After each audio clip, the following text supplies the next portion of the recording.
let's see, what does it take to create a new project? You go to new project, you give it a title, you give it a description.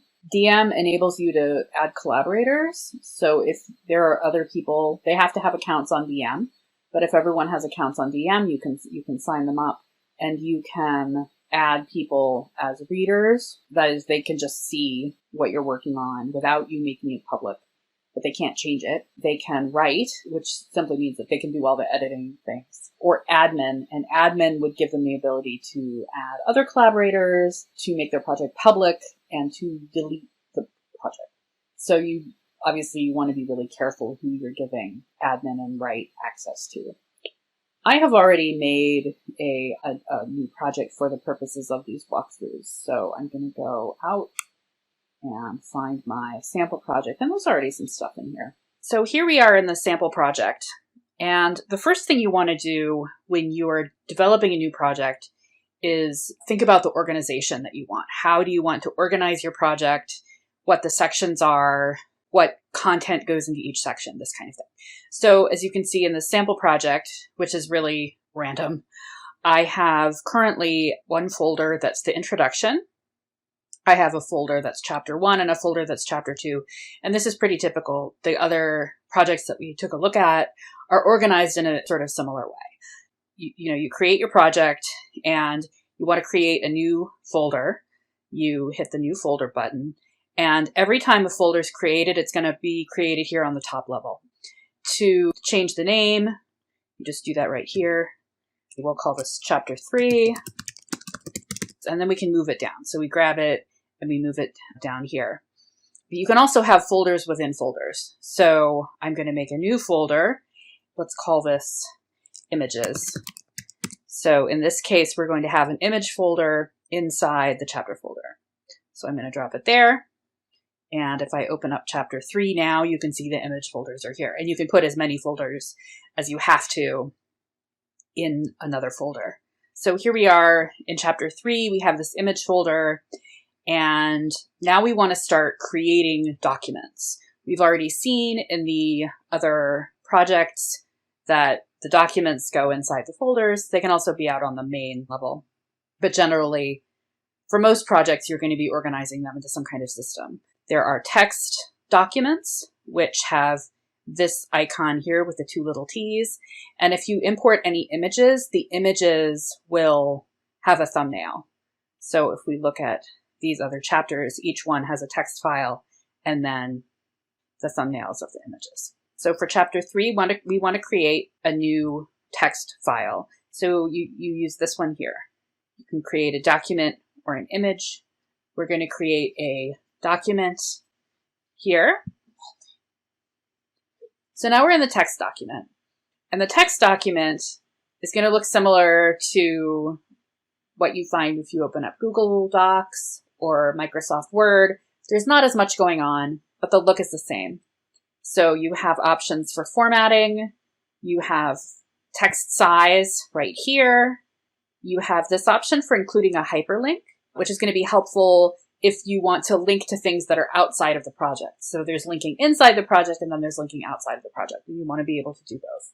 There's lists. You can make different kinds of lists. And then there's this selecting a highlight, which is going to become important when we're at the point of creating the highlights that link the project together. So the first thing we actually want to do is change the title up here. We're going to call this chapter 3. Why not? We'll be boring. And then we'll say, this is chapter 3 of the sample project. Right. And this is going to be huge. Yeah, because it's our title. We'll say that that's our title. And so now we have the sort of start of the text. And as we've seen in the previous projects, this is where you're going to have section level information here. So we're going to talk about what's happening with whatever we're doing in this section of the project. But now we want I forgot to do something. Chapter 3 is still hanging out up here. So I want to move chapter 3 into there. So there it is, chapter 3, the text, and then we need some images here. So one of the things that DM does that's really great is it allows you to upload images directly from online image files. And so we're going to do that. You can upload images that are on your own computer, which is really helpful if you're in a position where, let's say, you've gone to a library and you have taken a lot of your own photos that you want to include in the project. You can upload them. But if you're using images that are provided by an institution, you can use those too. So what we're going to do is we're going to go to Bibliophily. This is a project out of Philadelphia. We were granted a grant from CLEAR, which is the Council on Library of Information Resources. We got the grant about 4 years ago now. It was a 3-year project to digitize manuscripts in Philadelphia. And this is where we have them available to the public. In a minute, I'll show you another site that has more manuscripts where you can also download them. But this is kind of a user-friendly way to access them. So let's say you're interested in books of hours, which are pretty interesting books. So we go here and we can say we want to see books of hours. There are 221 manuscripts, and this includes single leaves. So the Free Library of Philadelphia in particular has a lot of single leaves that are included. So here's one. I'm just picking this more or less at random. Lewis EM 519, Book of Hours from Flanders.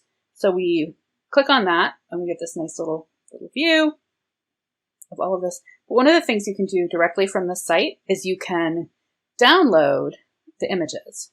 So if I click on download as a large JPEG, what's actually going to happen is that this is going to open in the browser. So it opens in the browser here. And then I've got that. Now, what I can do is I can copy this, come back to DM, say I want a new image. I want link to web. So I'm going to click that, and then I'm going to paste it, and then I'm going to change something here. Because you see this is HTTP : DM will not upload images that have HTTP in the URL. You need to have HTTPS in the URL. These images that are served on Bibliophily are served via Open, which is a site at Penn that I'll be showing you in a minute. And Penn has HTTPS capabilities. So all we have to do in this case is add an S. We say add image, and there it is. Lewis EM 519, and it's Martyrdom of St. Ursula. So there it is. There's our first image. We have our chapter 3. We have our image. Oh, but again, the images, when we add them, are right here on the top level. So we want to put that in our image folder. So there we are. And we're going to zoom in. Here we are. We've zoomed in on the Martyrdom of St. Ursula. And now, if we want, we can start making annotations on the image. We can start linking things together. So you can do your annotations in different shapes. You can make rectangular shapes. You can make circular shapes. You can add markers. So this would be marking a point. Instead of drawing an outline around something, you can just make a point. You can do free drawing, which is great if you want to highlight something that is a very irregular shape. If you're in a situation where it doesn't really work to put a bounding box or a circle around it, you can draw lines. In a little bit, we'll take a look at an image that has text on it. The lines is really great if you're looking at text, like the edition that we looked at earlier. You're going to be drawing lines there. And then this is how you change the color of a shape. And then these over here are to sort of navigate the image. So on the hand, I can kind of grab it and move it around. And this is the select and change highlight shape. Let's say you make a red circle and then you realize, oh no, wrong color, and you have to change the color. Okay, so let's start with St. Ursula herself. I'm just going to draw a box around her to start. So there she is, and I'm going to draw a box, and there is St. Ursula. And now that I have this box here, I can annotate it. So I moused over and I get this little thing that says rectangular highlight, and then I click on that and this little thing opens up. And there's a few different things happening here. One of them is the name. So I want to change the name. This is not rectangular highlight. This is Saint, I'll say S-A-N-T, Saint Ursula. And then I changed it. To do that, I double click. I double click there, and then I click on that, and then it's back. And now a couple things. There's this little box that says drop link here. And then I've got my own little link, and you can see everyone has these links. So there's a link here, there's a link here, and then there's this add annotation. What the links do is identify different things. So this annotation has its own link. Chapter 3 has a link. If we wanted to, we could, I grabbed it and I'm pulling it over and I'm going to drop it there. And what this is doing is it's linking chapter 3 to St. Ursula. I don't think I actually want to do that because chapter 3 is about more than St. Ursula. So then I delete that and I say, okay, I'm not going to do that. But I do want to add an annotation about St. Ursula. So I click on add annotation and a new document is going to open up here. So this is going to be annotation, or I'll say about St. Ursula. About St. Ursula. And you can see it looks just like the document here, but the annotation isn't showing up. The annotation isn't here. This annotation is linked specifically to this bounding box that's on this image. And it's about St. Ursula. I don't actually know very much about St. Ursula, so let's go to, I'm going to search for St. Ursula. St. Ursula. Let's see. St. Ursula, Wikipedia. All right, so there's a Wikipedia page about St. Ursula. So this is great. So I'm going to copy that, and I'm just going to copy some of that. You shouldn't actually do this, but I just want to show you. So I'm just going to copy that to the annotation. And you can see all of these are links out. And then I will say, read more on Wikipedia. Okay, and now I can link back here, and I'm going to, there we go. So I'm going to add a hyperlink, say add. There it is. So now we've got actually multiple links out, right? Because I just copied this from Wikipedia, but now I've created this specific link out Wikipedia. So now this is my St. Ursula link right now. However, I could also, I'm going to close this annotation. Let's say I also am interested in talking about Ursula in chapter 3. So this chapter includes information, if I can spell, on Saint Ursula. Now I can create a hyperlink here, and I will also make this yellow. And if I click on this, the same thing is going to happen. See, this shows up. This is weirdly shaped. You can see it. We've still got the drop link here, and we've got the add annotation. But we already have this little thing about St. Ursula. We have this thing about St. Ursula. I want to link them together. So I'm going to grab this link and carry it over here and drop it there. And now the bounding box on the image, this yellow bounding box, has two annotations. It has about St. Ursula, which is its own text file that we created and then linked to Wikipedia. And then it has this phrase in the chapter 3 main document. The chapter 3 main document, in the meantime, is now annotated with this section of the image. So you can see there's St. Ursula. We're going to close this. I'm going to close this. We're back in chapter 3. If I click on this now, and then I click that, then we're taken right to St. Ursula. And then once we're there, of course, I can click on this and I can see, oh, there's this whole other annotation about St. Ursula. And you've seen this already in the other projects, but this is like how DM works.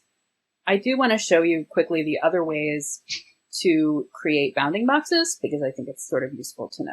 So we have a square box, a rectangular box around her. Let's do a circle Let's make them orange because now I am making notes about the flowers. I think the flowers are pretty.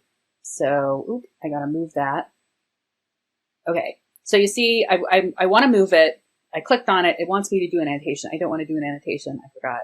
To move them, you need to select and change highlight shape.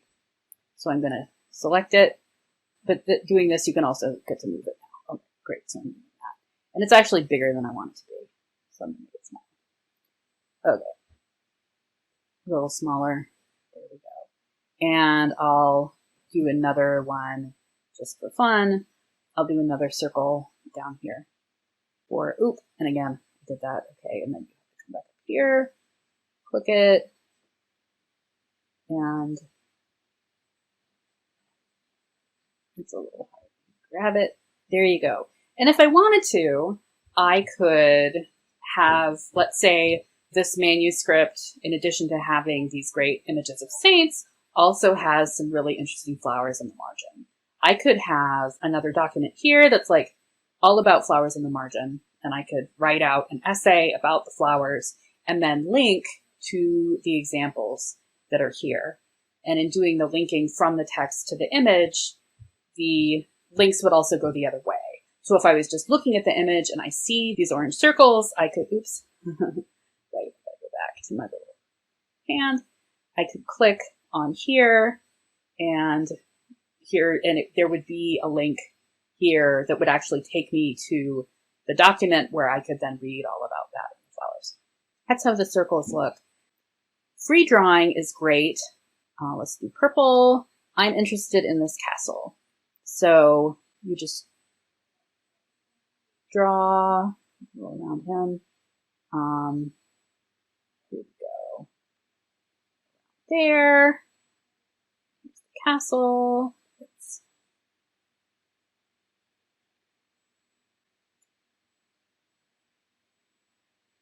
There we go.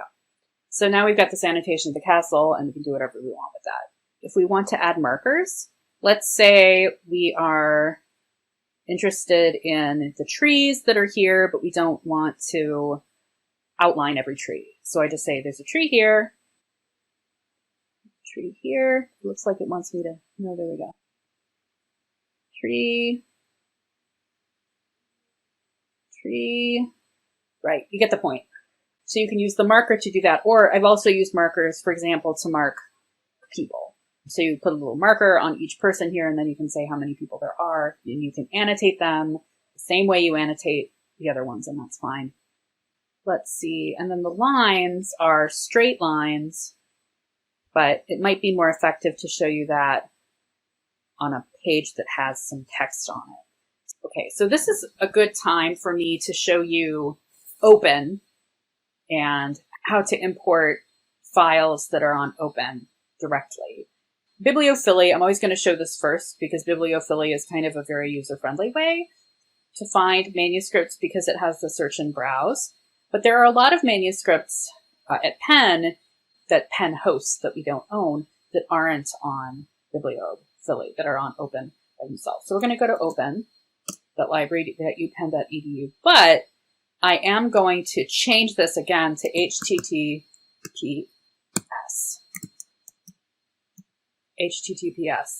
And this is going to, you can see there's a little, when I do that, this lock becomes locked because it means it's secure. HTTPS is just secure HTTP, but it's safer for us to do things like upload images. So we'll go to curated collections and we'll see what else is here. Bibliophily, or the Bibliotheca Philadelphiensis, is here. We also have Cairo Geniza, we have Indic manuscripts, we have a lot of different collections that are happening, but because I'm invested in Bibliophily, we'll go to Bibliophily. So you can see this is all of the same material that's on the Bibliophily interface, that's available through the interface, only it's much more scaled back and there's no real effective search. But it's still, if you know the manuscripts you're looking for, you can still find it. So here's Grimoire. We'll just start with the first one, manuscript 2. So I'm going to browse that. Here is the record data and some other information. And then if you scroll all the way down, you get to the image, files, and they have text. So here's one with text. This is obviously not a book of hours. This has nothing to do with St. Ursula. This is just an example. If I click on that, it opens up here. So I'm going to copy the URL and come back to DM. I'm going to create a new image, link to web, and I paste it. And if we take a look at the front, it's HTTPS, so I can add image.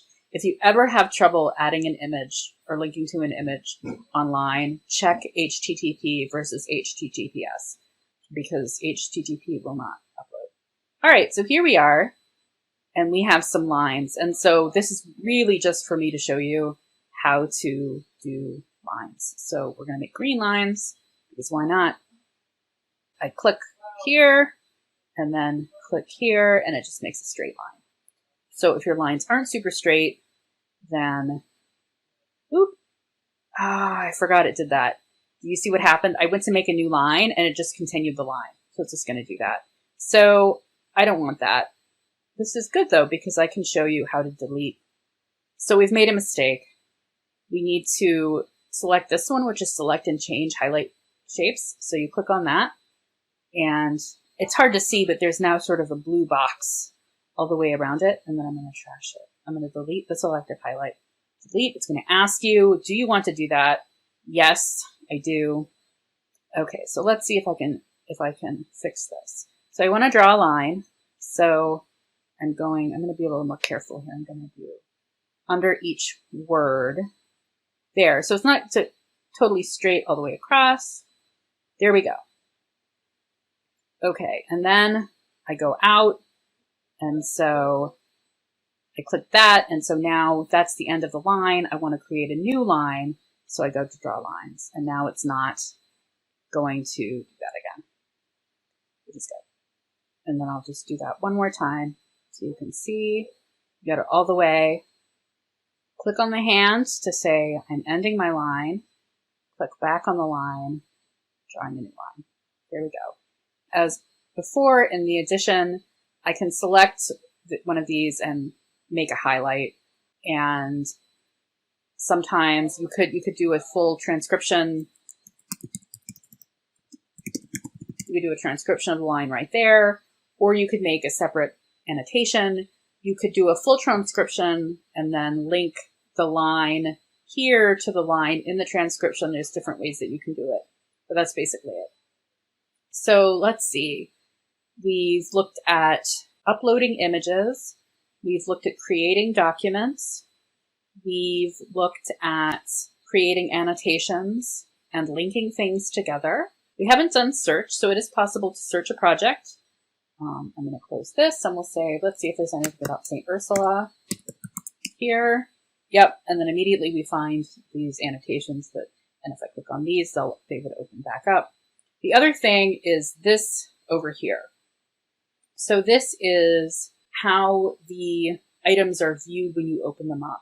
So we've really just been looking at one or two things at a time in the project. You can open sort of as many images or text files as you want to, as many annotations as you want to.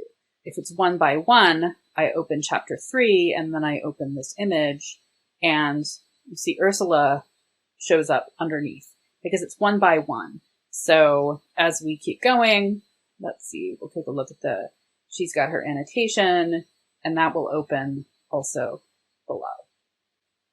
If we change it to 1 by 2, then we have 2 and then 1 opens underneath it. 2 by 2 is just a little bit smaller there. And then 3 by 3 is 3 side by side. And that's as many as you can get. But you could keep opening it, and it would open as many as you want. And when you have it open 3 by 3, that's pretty crowded. But you can actually, if you have everything open that you want, you can click up here and it will move that aside. And then you just have access to these. And this is useful whether you're in editing mode or if you're in regular mode. One more thing, there's check-in and check-out. This is really useful if you are working with multiple people on a project. I don't really think about it because I have been working on this on my own. But if you have multiple people working on a project, there's a check-in and check-out system, which will keep you from overwriting each other's work at the same time. So only one person can check out any document at a time. So I am currently editing all 3 of these. Let's say you're my partner on the project and you want to edit them too. Well, then I'd better check them in when I'm done.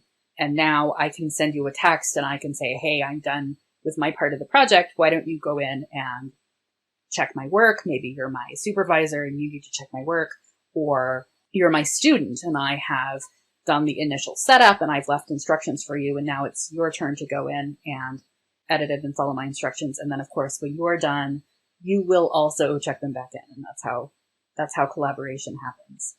This is the end of my show and tell tutorial for DM. I hope this has been useful. And if you have any questions, please don't hesitate to email me. If you're interested in creating a project of your own, you can request an account at sims2.digitalmappa.org and go to registration and let me know that you have done that. Send me an email and I'll let you know. But thank you so much.